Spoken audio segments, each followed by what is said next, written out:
All right, let's talk about something that every single investor needs to get their head around, the auditor's report.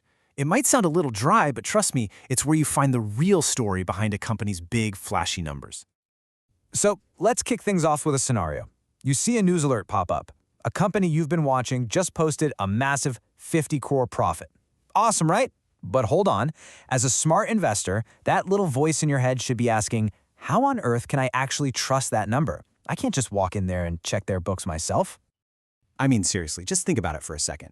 A big company might have thousands or even millions of shareholders. Can you picture all of us showing up at their headquarters demanding to see the spreadsheets? Yeah, that's just not going to happen.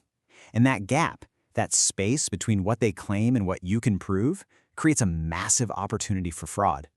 So, how do we fix this? Well, this is exactly why we have a very specific type of professional called the independent auditor. For any company that's listed on the stock exchange, having one is not optional. It's the law.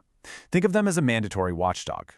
You know, their entire job, their whole reason for existing, is to be a completely neutral third party.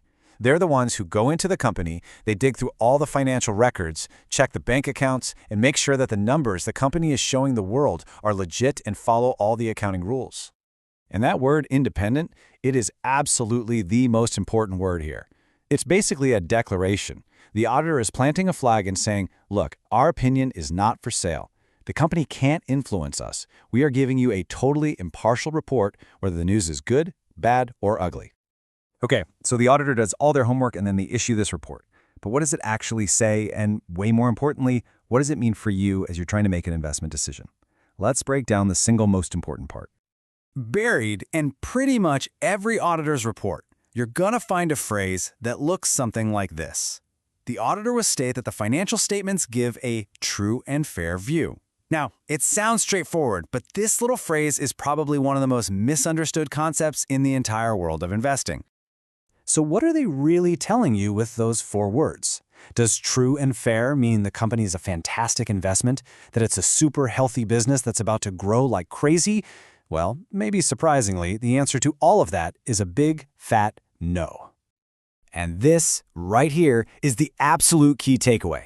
The auditor's report confirms that the numbers are accurate, that the accounting records are reliable, and that they followed the rules. That's it. It does not say the business is healthy, that it's a good investment, or that it's going to make money next year. Here's a perfect way to think about it. A company could be totally failing, just bleeding money, and report a huge 20 crore loss. The auditor can come in, check all their math, and give a true and fair opinion, which just confirms, yep, they sure did lose 20 crore, and they've reported that loss correctly. Okay, to really make sure this idea sticks, let's use a super simple but really powerful analogy that just perfectly explains this relationship. I want you to think of the company as a patient. The auditor, they're the nurse. The nurse's job is to take all the vital signs, the blood pressure, the temperature, the blood sugar levels. They hand you that data on a chart and confirm that the numbers are accurate. But the nurse doesn't make the final diagnosis. That's your job. You, the investor, are the doctor. You have to take that data and decide what it all means for the patient's overall health. But wait, there's more.